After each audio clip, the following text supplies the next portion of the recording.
Okay, चलिए शुरू करते हैं हमारे डेली करंट अफेयर के आज के सेशन को। आज हम यहां पर डिस्कस करने वाले हैं 1 अगस्त के सभी इंपॉर्टेंट करंट अफेयर। तो एंड तक सेशन को देखिएगा, सारे फैक्ट आराम से सुनिएगा। आप सभी का क्रेजी जीके ट्रिक के यूट्यूब प्लेटफॉर्म पर स्वागत है। मेरा नाम है पंकज वैष्णव। पीडीएफ और मॉक टेस्ट आपको एप्लीकेशन पर मिलेगी। क्रेजी जीके ट्रिक एप्लीकेशन को आप चेकआउट कीजिए। पीडीएफ भी मिल जाएगी सेशन की और मॉक टेस्ट भी आप वहां पर लगा पाएंगे डेली करंट अफेयर के। पहले क्वेश्चन पर आए तो पहला क्वेश्चन डिस्कस करते हैं 1 अगस्त के सेशन में। जूलॉजिकल सर्वे ऑफ इंडिया द्वारा तैयार भारत की पहली लेपिडोप्टेरा की सूची के अनुसार देश में तितलियों और पतंगों की कुल कितनी प्रजातियां दर्ज की गई है। तो यह रिपोर्ट पहली बार ही जारी की गई है जूलॉजिकल सर्वे ऑफ इंडिया के द्वारा। ओके, लेपिडोप्टेरा की यह लिस्ट है, इसमें तितलियां और पतंगे की जो स्पीशीज है उनको काउंट किया गया है और बताया गया है कि पूरे इंडिया में 13,703 स्पीशीज देखने को मिलती है। कितनी? 13,703 ये स्पीशीज है। रिपोर्ट किसकी है? Zoological survey of India. इसने भारत की पहली कॉम्प्रिहेंसिव कैटलॉग ऑफ लेपिडोप्टेरा की लिस्ट को तैयार किया है।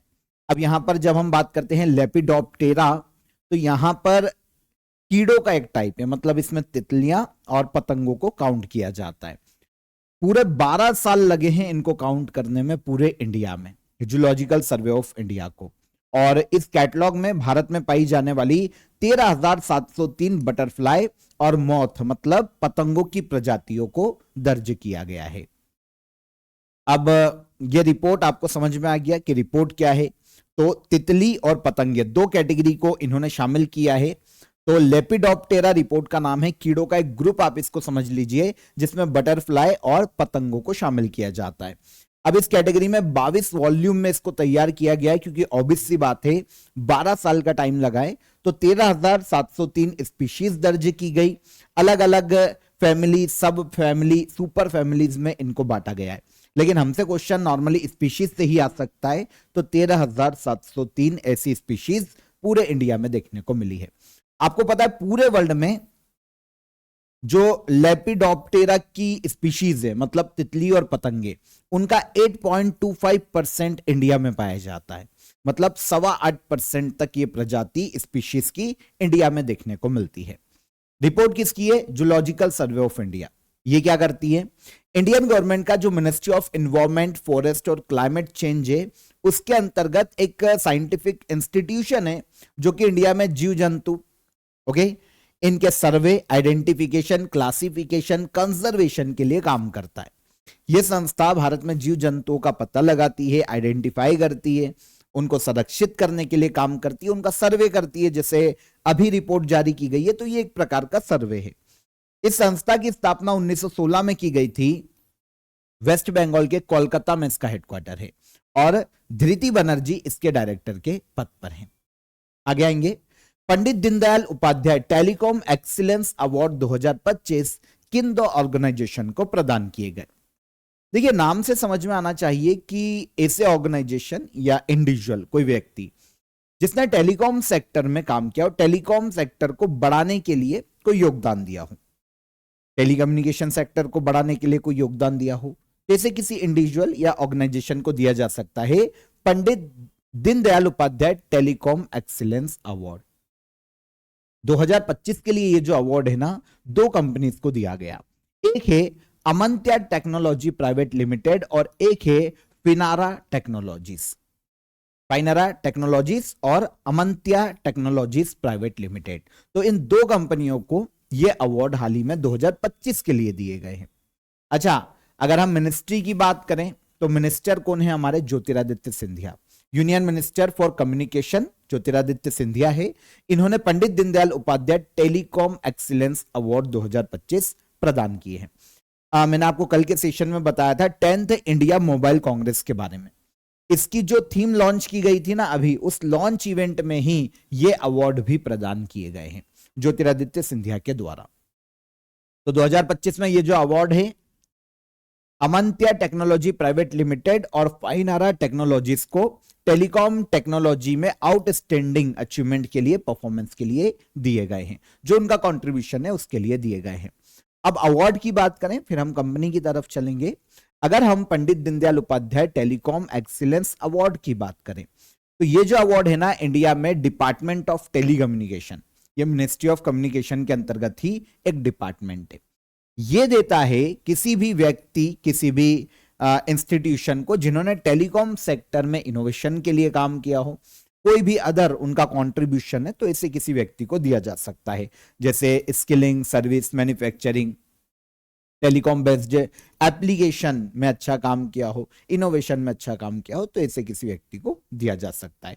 तो मिनिस्ट्री ऑफ कम्युनिकेशन के अंतर्गत डिपार्टमेंट ऑफ टेलीकम्युनिकेशन यह अवार्ड देता है। अब दो कंपनियों को दिया गया, इन कंपनीज की बात करें तो एक है अमंत्य टेक्नोलॉजीज प्राइवेट लिमिटेड।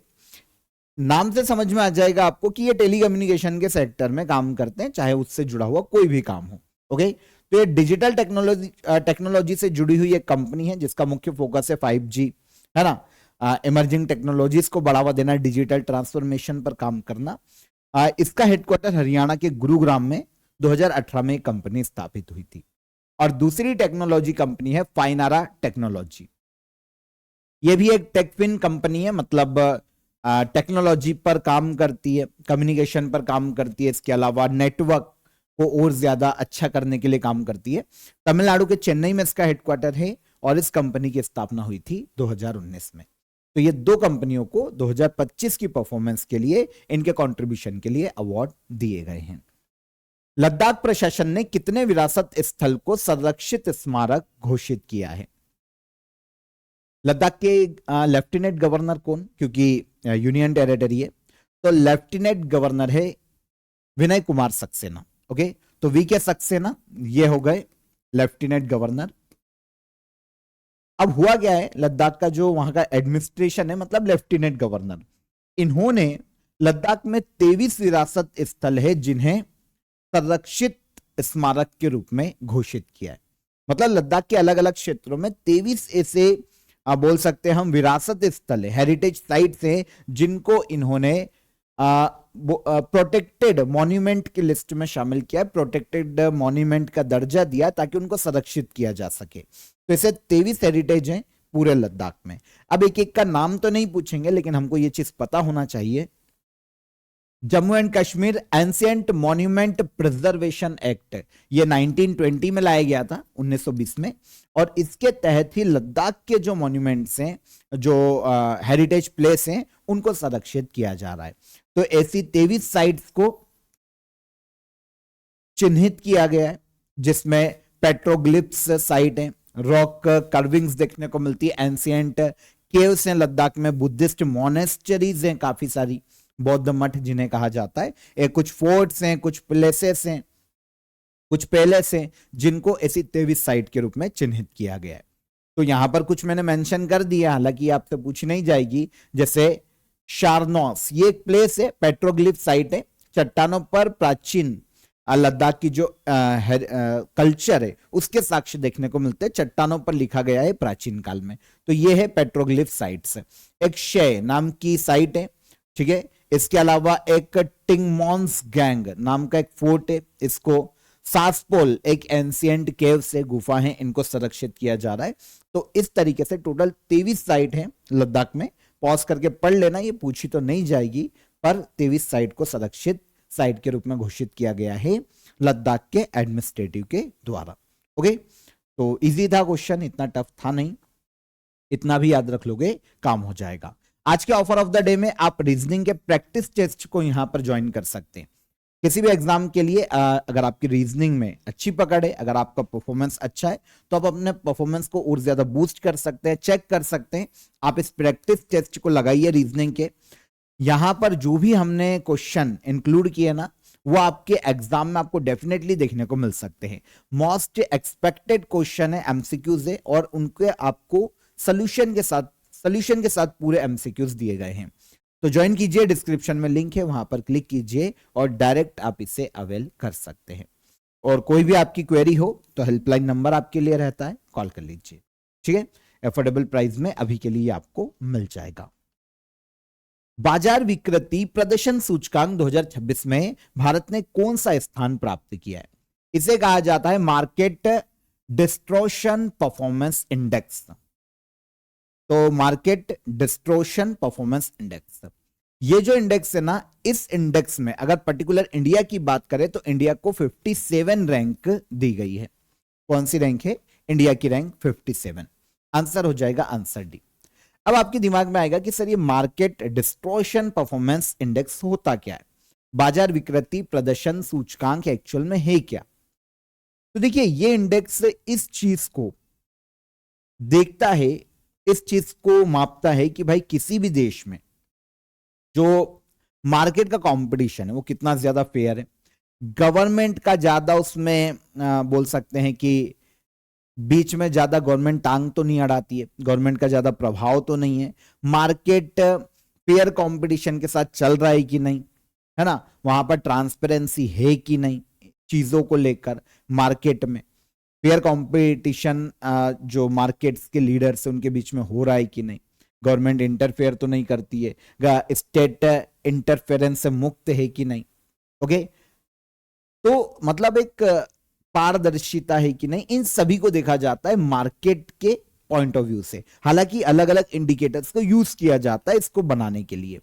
तो competitive foundation for trade and competition policy, ये एक थिंक टैंक है, इसकी रिपोर्ट है India's next growth frontier report. India के पॉइंट ऑफ व्यू से रिपोर्ट जारी की गई है, India's next growth frontier report. इस रिपोर्ट के जो मार्केट डिस्टोर्शन परफॉर्मेंस इंडेक्स है, इसमें इंडिया को 57वें रैंक पर रखा गया है। देखिए क्या होता है ना कि 2010 से लेकर 2023 तक के डेटा को इन्होंने इंक्लूड किया है, मतलब इस टाइम पीरियड के बीच की परफॉर्मेंस को इसमें मापा गया है। अब इसमें बताया गया है कि 2010 जब शुरुआती टाइम था ना, तब इंडिया 82 रैंक पर था, जहां पर मार्केट बहुत ज्यादा फेयर है, ट्रांसपेरेंसी अच्छी है और गवर्नमेंट का इन्फ्लुएंस ज्यादा नहीं है मार्केट को लेकर, मतलब गवर्नमेंट टांग नहीं अड़ाती, तो फिर वो टॉप पर आएगा। और जैसे जैसे मतलब अगर ये चीजें बढ़ती है तो फिर वो नीचे गिरती जाएगी रैंक। अब 2010 में जब इंडेक्स आया था तो इंडिया 82 रैंक पर था, लेकिन इस साल इंडिया मतलब 2023 आते आते इंडिया 57वीं रैंक पर आ गया है। मतलब कहीं ना कहीं जो इंडेक्स है मार्केट डिस्टोर्शन परफॉर्मेंस इंडेक्स, इसमें इंडिया की रैंक में सुधार हुआ है। कितनी? 25 प्लेस की रैंक इंप्रूव हुई है। ये जो डेटा है ना, आया 2026 में, लेकिन 2010 से 2023 के टाइम पीरियड को इसमें मापा गया है, और जो रैंक हमारी निकल के आ रही है वो 2023 के आखिरी डेटा पर आधारित है। तो हमारी 57th रैंक है इस बार। टोटल 122 इकोनॉमी को इस इंडेक्स में शामिल किया गया था, और 122 देशों में या इकोनॉमी में इंडिया 57 रैंक पर है। 2010 से 2023 के दौरान इंडिया में जो मार्केट कंपटीशन है, जो स्ट्रक्चरल रिफॉर्म्स हुए हैं, उन सभी की प्रोग्रेस को इसमें देखा गया है, और वर्ल्ड में जितने भी देशों को शामिल किया जाता है इन चीजों को ही अलग अलग इंडिकेटर्स के आधार पर इसमें देखा जाता है।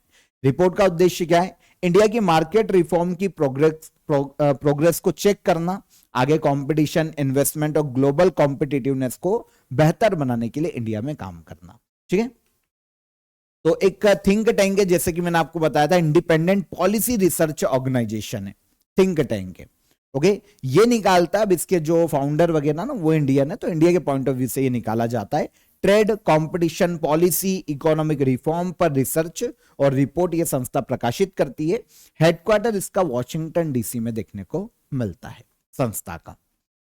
भारत की पहली सीधी कमर्शियल कंटेनर मालगाड़ी नेपाल के लिए किस स्थान पर पहुंची है? तो इंडिया की पहली सीधी कमर्शियल कंटेनर मालगाड़ी जो कि देश के बाहर गई है, वो नेपाल की एक प्लेस पर पहुंची है जिसका नाम है विराटनगर। मतलब सीधी कमर्शियल कंटेनर मालगाड़ी है जो कि इंडिया के बाहर गई है, और यह पहुंची है कहां पर? नेपाल के विराटनगर में। तो इंडिया की पहली direct commercial container freight train मालगाड़ी कोलकाता पोर्ट से निकली थी ये, और विराटनगर कस्टम्स यार्ड नेपाल तक की इसने जर्नी पूरी की है। ओके, तो ट्रेन में 40 बोगी थी, और इसमें जो लोड किया गया था वो है कैनोला, एक प्रकार का ऑयल सीड क्रॉप है कैनोला, इसको इसमें लोड किया गया था, तो इसका कंसाइनमेंट भेजा गया था नेपाल को। तो डायरेक्ट मालगाड़ी सर्विस इसके द्वारा दी गई है, और एक प्रोटोकॉल पहले साइन किया गया था इंडिया और नेपाल के बीच में, revised India Nepal rail transit protocol. इसी के तहत इस मालगाड़ी को पहली बार इंडिया के बाहर भेजा गया और ये कमर्शियल कंटेनर मालगाड़ी ट्रेन ये कहां गई है? नेपाल के विराटनगर में गई है। किसका कंसाइनमेंट था? कैनोला, एक प्रकार का ऑयल सीड क्रॉप भेजा गया है विराटनगर नेपाल में। ओके, तो खास बात यह कि कंटेनर कार्गो को बॉर्डर पर, देखिए जब क्या होता है, पहले क्या होता था, केवल बॉर्डर तक ये मालगाड़ियां जाती थी। अब वहां पर जो माल है उसको नीचे उतारो, दूसरी ट्रेन में नेपाल में अपलोड करो और फिर वो आगे जाती थी।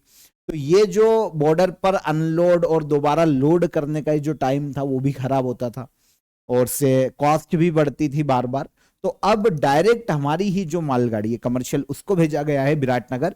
तो इससे क्या हुआ? ट्रांजिट टाइम, लॉजिस्टिक कॉस्ट कम होगी, कार्गो हैंडलिंग कम होगी, जो गुड्स हैं वो डैमेज कम होंगे, क्योंकि ऑब्वियस सी बात है उतारना, रखना, चढ़ाना इसमें बहुत टाइम भी लगता है। और चीजों के, ये तो ठीक है एक क्रॉप थी, कल कोई ऐसी एसेसरीज हो जाए, कोई इलेक्ट्रॉनिक पार्ट्स हो जाए तो उनको उतारना, चढ़ाना, इनसे डैमेज होते हैं, रिस्क बढ़ता है। तो इन सभी को खत्म करने के लिए पहली बार हमारी जो मालगाड़ी है कमर्शियल वो गई है नेपाल के विराटनगर तक। ओके, तो आई होप आप समझ पाए होंगे इसको। भारत का पहला समर्पित सैन्य चिकित्सा विभाग कहां स्थापित किया गया है? इंडिया का पहला समर्पित सैन्य चिकित्सा विभाग, dedicated department of military medicine, okay, इसे स्थापित किया गया है कमांड हॉस्पिटल, जो कि सेंट्रल कमांड लखनऊ में देखने को मिलती है। इंडिया की पहली dedicated department of military medicine है। तो कहां पर स्थापित किया गया इसको? क्वेश्चन हमारा ये है। तो इसे स्थापित किया गया है कमांड हॉस्पिटल, सेंट्रल कमांड, जो कि उत्तर प्रदेश के लखनऊ में स्थित है। भारत के जो डिफेंस मिनिस्टर है राजनाथ सिंह, उन्होंने डिपार्टमेंट ऑफ मिलिट्री मेडिसिन का इनॉग्रेशन किया है। एक्चुअल में ये जो संस्था है ना, ये directorate general of medical services, जो कि इंडियन आर्मी है, उसके तहत स्थापित की गई है।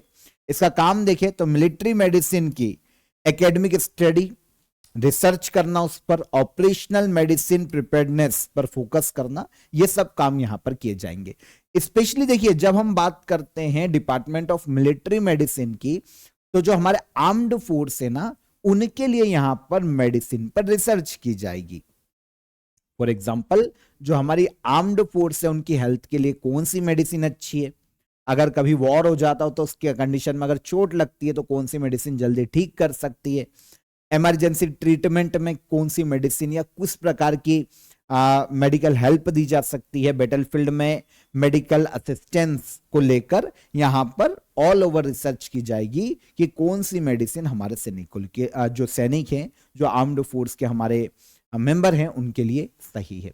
तो यही है department of military medicine, India का पहला dedicated department of military medicine, जिसे उत्तर प्रदेश के लखनऊ में जो सेंट्रल कमांड है उसके कमांड हॉस्पिटल में स्थापित किया गया है। ठीक है, तो उद्देश्य भी वही है जो मैंने आपको बताए हैं।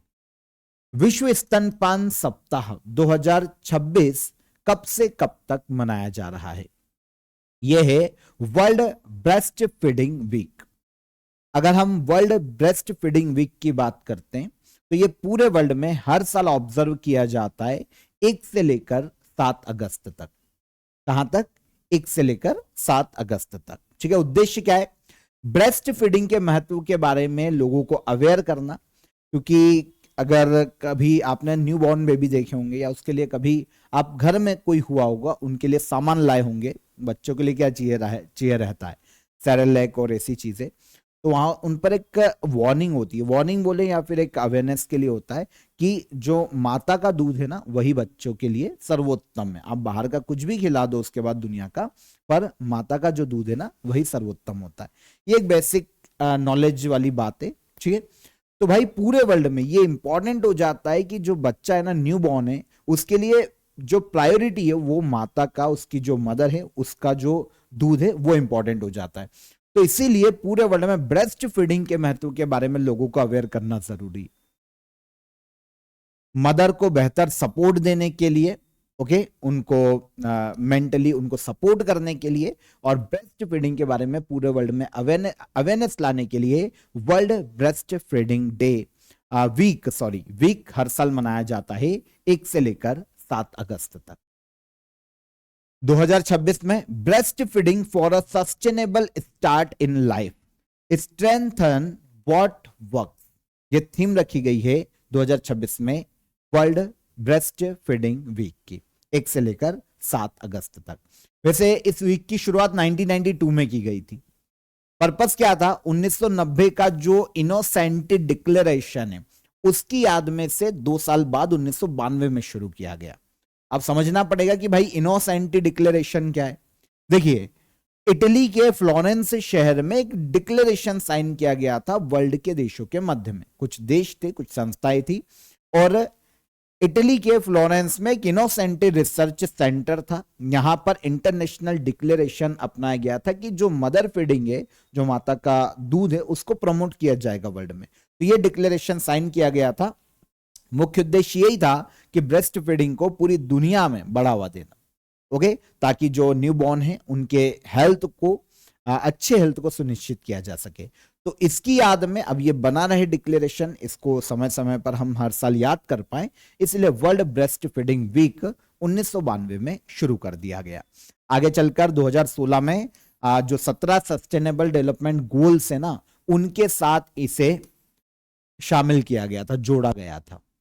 तो वर्ल्ड ब्रेस्ट फीडिंग वीक हमारा क्वेश्चन है 1992 से यह हर साल मनाया जा रहा है 1 से लेकर 7 अगस्त तक।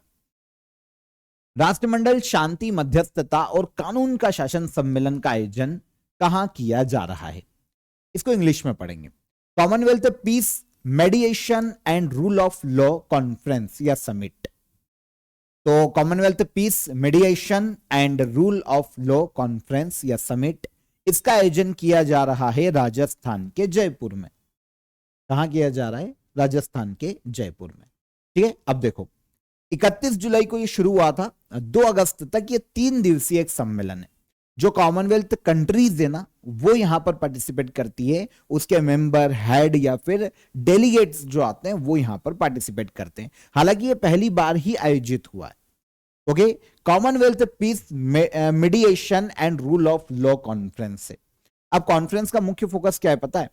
पीस मीडिएशन और रूल ऑफ लॉ को मजबूत करना। ये दोनों वर्ड समझ नहीं आए। देखिए जब हम पीस मीडिएशन की बात करते हैं तो इसका मतलब यह है कि भाई जो अदालतों में मुद्दे निपटाए जाते हैं ना परिवार के बीच में, या जो सिविल मामले होते हैं, उसमें क्या होता है? कोर्ट जजमेंट देता और उनको मानना पड़ता है। जो भी परिवार के सदस्य, 2 भाइयों के बीच की लड़ाई है या फिर 2 परिवारों के बीच की लड़ाई है, जो कि कजन वगैरह परिवार भी होते हैं ना, बड़े पापा से ये है, दादाजी के साथ या नाना नानी के परिवार से, तो ऐसे जो मुद्दे होते हैं ना, उसमें क्या होता है? कोर्ट तो जजमेंट दे देता है तो उनको मजबूरी में मानना पड़ता है। उससे क्या उनके जो रिलेशन है वो स्ट्रांग हो जाते हैं क्या? नहीं। तो भाई पीस मीडिएशन का मतलब यह है कि आप बाहर, कोर्ट के बाहर आपसी सहमति से भी ऐसे विवादों को सुलझाएं, परिवार और लोग आपस में बैठकर, ताकि उनके बीच में जो मतभेद है ना वो पूरी तरीके से खत्म हो जाए। तो ये जो मेन फोकस है ना वो इसी पर है, पीस मीडिएशन और रूल ऑफ लॉ को मजबूत करना, मतलब विधि का शासन। इंडियन कॉन्स्टिट्यूशन के अगर हम आर्टिकल 14 की तरफ आते हैं ना, तो हमें पता चलता है विधि के शासन के बारे में, है ना। जो हमारा आर्टिकल 14 है वो समता के अधिकार की बात करता है, right to equality, equality before law.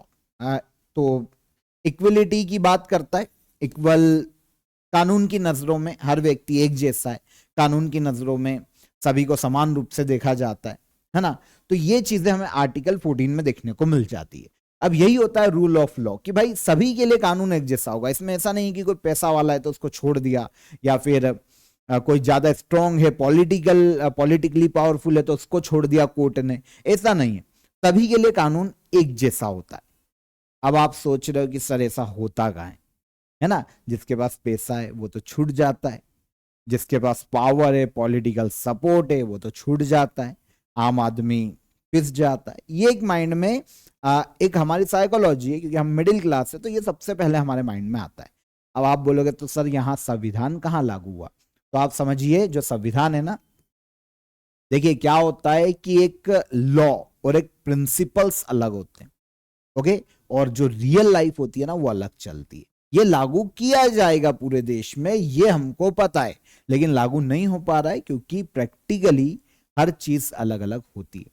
तो काफी भेदभाव देखने को मिलते हैं, लेकिन फिर भी कॉन्स्टिट्यूशन इतना पावरफुल राइट तो देता है कि भाई सभी को समान रूप से देखा जाएगा। ओके, एटलीस्ट ये सामने तो नहीं हो रहा ना, क्योंकि कॉन्स्टिट्यूशन है तो ये सामने तो नहीं हो रहा हमारे कि भाई बिल्कुल सभी को दबाया जा रहा, नहीं, ये पीछे से जो बैक डोर है ना वहां से इसका मिसयूज किया जाता है। तो ठीक है, हम उस पर नहीं जाएंगे ज्यादा।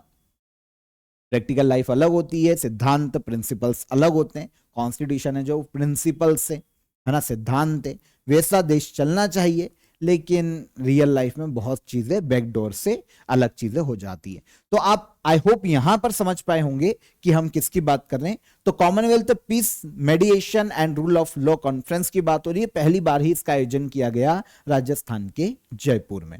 ओके, तो डिस्प्यूट्स का पीसफुली सॉल्यूशन निकालेंगे, जस्टिस सिस्टम को और ज्यादा इफेक्टिव तरीके से लागू करेंगे, एक्सेसिबल बनाएंगे, सभी को न्याय मिल पाए इसलिए। तो ये जो कॉन्फ्रेंस है, समिट है, पहली बार ही हुई है कॉमनवेल्थ नेशंस के लिए। चीफ जस्टिस ऑफ इंडिया जो है सूर्यकांत, उन्होंने इसका इनॉग्रेशन किया था 31 जुलाई को। 3 दिवसीय 2 अगस्त तक चलेगी, कल ये खत्म हो जाएगी।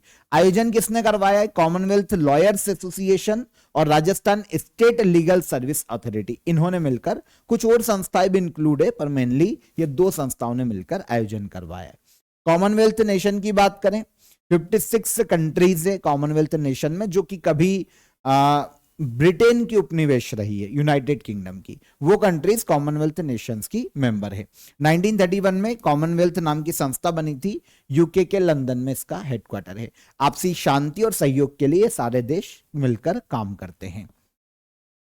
मिशन शक्ति के तहत विमेन सेफ्टी के लिए संबल सब स्कीम चलाई जा रही है। मिशन शक्ति को किस वर्ष लॉन्च किया गया था? तो मिशन शक्ति के तहत एक विमेन्स सेफ्टी के लिए संबल नाम की सब स्कीम्स को चलाया जा रहा है। अगर हम यहां पर मिशन शक्ति की बात करें तो इसे 2022 में शुरू किया गया था। अभी ये मिशन शक्ति सुर्खियों में इसलिए है क्योंकि हमारी जो union women and child development minister है अन्नपूर्णा देवी, इन्हें याद रखिएगा। अगर पूछ लिया जाए women and child development ministry किसके पास है, तो अन्नपूर्णा देवी के पास है। इन्होंने अभी देश के सिटीजन से अपील की है कि भैया मिशन शक्ति एप्लीकेशन को आप डाउनलोड करो। ओके, देखिए मिशन शक्ति एक प्रकार की स्कीम या एप्लीकेशन है जो कि विमेन सेफ्टी और उनके एम्पावरमेंट से जुड़ी हुई है। एप्लीकेशन विमेन और चाइल्ड सेफ्टी और उनकी सपोर्ट से जुड़ी इंपॉर्टेंट हेल्पलाइंस को एक ही प्लेटफॉर्म पर उपलब्ध करवाता है। कौन? मिशन शक्ति। स्कीम बोल लो, एप्लीकेशन बोल लो, एक ही बात है। 2022 में इसे लॉन्च किया गया था। इसके तहत 2 पार्ट्स चलाए जा रहे हैं, 2 सब स्कीमें। एक है संबल सब स्कीम, सेफ्टी और सिक्योरिटी महिलाओं के लिए इमरजेंसी हेल्प और सपोर्ट पर फोकस करता है संबल। एक समर्थ हेल्पलाइन है, यह महिलाओं की आर्थिक और सामाजिक रूप से उनको मजबूत करने के लिए वेलफेयर सपोर्ट देने पर फोकस करता है। महिला को जॉब्स चाहिए या फिर उनके लिए कोई भी काम करना, उनको एम्पावर करने का, इस पर फोकस करता है समर्थ। सामर्थ्य और संबल की बात करें तो वीमेंस की सेफ्टी पर फोकस करता है। और ये दोनों ही एप्लीकेशन इंटीग्रेट है किस प्लेटफॉर्म से? मिशन शक्ति से। ओके, मिशन शक्ति 2022 में विमेन एंड चाइल्ड डेवलपमेंट के द्वारा, जो मिनिस्ट्री है उसके द्वारा लॉन्च किया गया था। Last question, registration of birth and deaths act में संशोधन के लिए संसद में प्रस्ताव लाया गया है। यह अधिनियम किस वर्ष लागू किया गया था? Registration of birth and deaths act में संशोधन के लिए अभी क्या हुआ कि पार्लियामेंट में एक प्रस्ताव लाया गया है। ये जब अमेंडमेंट पास हो जाएगा ना, ये चेंज करेगा 1969 के एक्ट में, क्योंकि जो registration of birth and deaths act है ये 1969 का एक्ट है। अब इसमें संशोधन के लिए एक नया बिल पार्लियामेंट में इंट्रोड्यूस किया गया है, जिसे कहा गया है birth and death registration amendment bill 2026, है ना। तो लोकसभा में 31 जुलाई को registration of birth and death amendment bill 2026 ये पास हो चुका है ध्वनि मत से। अब ये राज्यसभा में पास हो जाएगा और प्रेसिडेंट के जैसे सिग्नेचर मिल जाएंगे वैसे ये संशोधन करेगा registration of birth and death act 1969 में। तो ये पुराना एक्ट है जो कि 1969 का, और अब इसमें संशोधन के लिए अमेंडमेंट लाया गया। क्यों, क्या जरूरत पड़ी? देखिए अभी तक क्या था कि अगर किसी की देश में डेथ हो जाती थी, किसी का जन्म होता था, अगर आपने इम्प्रॉम्प्टू से रजिस्टर नहीं करवाया है, अगर 1-2 महीने या 1-2 महीने तो नहीं, 1-2 साल बीत गए ना, तो उसके बाद उसे रजिस्टर करवाना बहुत जटिल प्रक्रिया हो जाती थी। इधर उधर दौड़ भाग करनी पड़ती थी, इसके अलावा कोर्ट तक जाना पड़ता था कि भाई रजिस्टर कर लो, बच्चा पैदा हुआ है या कोई मर गया है, तो क्योंकि आप लेट हो गए। तो इन्हीं सभी प्रोसीजर को और ज्यादा इजी बनाया जाएगा। पहले क्या होता था, अगर कोई लेट हो जाता था ना डेथ या बर्थ की इंफॉर्मेशन देने में, 1 साल 2 साल या 2 साल से ज्यादा, तो भाई उसके बाद उसे जुडिशियल मजिस्ट्रेट तक जाना पड़ता था ताकि उसको दर्ज किया जाए सरकारी कागजों में। लेकिन अब सेंट्रल गवर्नमेंट इस जो प्रोसेस है उसको और ज्यादा इजी बना रही है। सरल करने के लिए ये प्रोसेस शुरू की गई है, अमेंडमेंट लाया गया है, ताकि अगर ऐसा केस होता है कि भाई लेट हो गए हैं किसी भी कारण से, तो हम एक अथॉरिटी नियुक्त करेंगे, आप उस अथॉरिटी के पास जाओ, वो इंफॉर्मेशन दो और वो रजिस्टर कर लेगी। तो और ज्यादा इजी और एक्सेसिबल बनाया गया है पुराने एक्ट को लोगों के लिए। पुराना registration of birth and deaths act 1969 का एक्ट था, और अब इसमें संशोधन के लिए बिल लाया गया है। ठीक है, इतना ही था, इतना ज्यादा इसमें था नहीं समझने के लिए, तो इतना ही याद कर लेना। 1 अगस्त के हमारे करंट अफेयर हमने डिटेल में डिस्कस कर रहे हैं। अब हम चलते हैं लास्ट डे के करंट अफेयर को रिवाइज करने के लिए। ISSF वर्ल्ड कप 2026 की मेडल टैली में भारत ने कौन सा स्थान प्राप्त किया है? तो इंडिया ने 3rd प्लेस यहां पर प्राप्त किया है।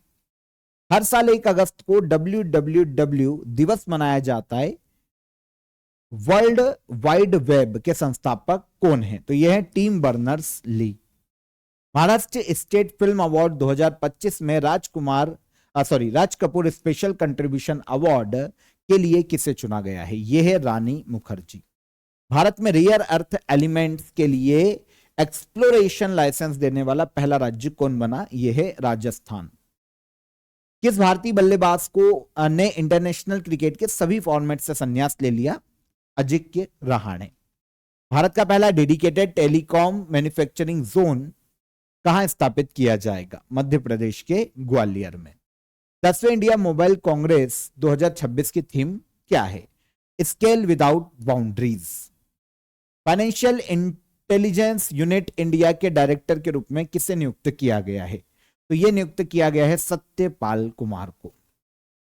किस राज्य ने महिलाओं के नेतृत्व वाली सोलर एंटरप्रेन्योरशिप को बढ़ावा देने के लिए दीप्ति योजना शुरू की है? यह है छत्तीसगढ़ सरकार। और भारत और नेपाल ने मिलकर किस बौद्ध विरासत स्थल का जीर्णोद्वार के बाद उद्घाटन किया है? तो ये श्री गुस्थल महाविहार और आगामॉफ प्रथम श्री महाविहार, ये 2 प्लेस है नेपाल में। ये कल के सेशन के हमारे करंट अफेयर रिवाइज हो गए।